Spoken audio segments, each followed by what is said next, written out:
টলিউডকে সপাটে চ্যালেঞ্জ দেবের।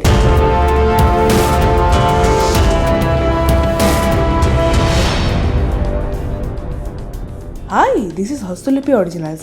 এখন আপনাদের সাথে আলোচনা করব দেবের আপকামিং ছবি অর্থাৎ দেশু 7-এর যে খলনায়ক সে নিয়ে আপডেট। এই ধরনের ভিডিও দেখতে আমাদের চ্যানেলটা ফলো করে রাখুন। তাহলে চলুন দেরি না করে শুরু করছি আজকের এই ভিডিওটা। Hastolipi originals, the ultimate filmy dose. Anandabazar online খবর করেছে টলিউডে যাকে নিষিদ্ধ করে রাখা হয়েছে অর্থাৎ অনির্বাণ ভট্টাচার্যকে দেখা যেতে পারে দেশু 7 অর্থাৎ দেব শুভশ্রীর যে দুর্গাপুজোর ছবিটা আসছে তার খলনায়ক হিসেবে। সেই নিয়ে চারিদিকে মাতামাতির শেষ নেই। দেব সকলকে চ্যালেঞ্জ করে তার ছবিতে কাস্ট করছে অনির্বাণ ভট্টাচার্যকে, যার উপর আগে থেকেই ব্যান লাগানো আছে। তার কি দোষ কি ভুল সে সম্বন্ধে তিনি কিছু জানেন না, কিন্তু একটা অঘোষিত ব্যান তাকে করা আছে। তো এই খবর যখন সামনে এসছে চারিদিকে হাউচৌ পড়ে গেছে, কিন্তু এই খবর কি আদৌ সত্যি? দেব পরে জানান যে এই খবরটা কিন্তু ফেক, এই সম্বন্ধে তিনি কিছু জানেন না এবং এটা কিন্তু রটনা করা হচ্ছে। অর্থাৎ আনন্দবাজার অনলাইন কিন্তু ভুলভাল খবর চারিদিকে ছড়িয়ে দিয়েছে, এটাই দেব জানিয়েছে। এই খবরের কিন্তু কোনো সত্যতা নেই। তবে দেব আর শুভশ্রীর ছবিতে অনির্বাণ যদি ভিলেন হিসেবে থাকতো তাহলে মন্দ হতো না, এইটুকু বলতে পারি। কারণ রঘু ডাকাতে অনির্বাণ ভট্টাচার্য কিন্তু দারুণ কাজ করেছিলেন, সেটা যারা ছবিটা দেখেছেন তারা বলতে পারবেন অবশ্যই।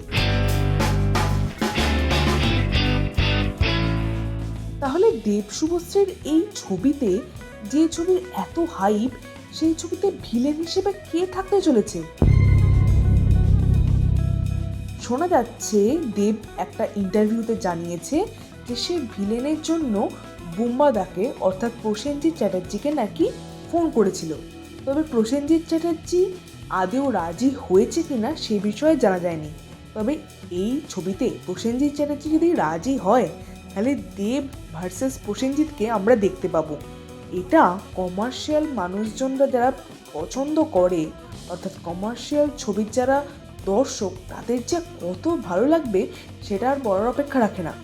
দেব শুভশ্রী সঙ্গে প্রসেনজিৎ জমে পুরো ক্ষীর।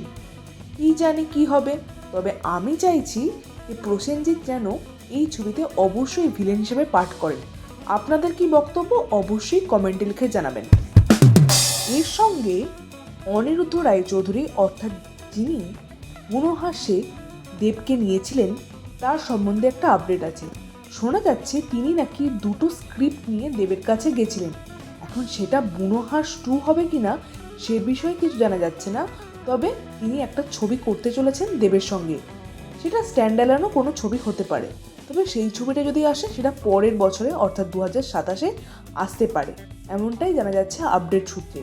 এই ছিল দেবের সম্বন্ধে বড় বড় দুটো আপডেট। আপনাদের কোন আপডেটটা নিয়ে বেশি এক্সাইটমেন্ট আছে অবশ্যই কমেন্টে লিখে জানাবেন। আমাদের ভিডিওটা লাইক করতে মিস করবেন না। এই ধরনের ভিডিও আমাদের চ্যানেলে আসতে থাকে। পরবর্তী ভিডিও দেখার জন্য আমাদের চ্যানেলটা ফলো করে রাখুন।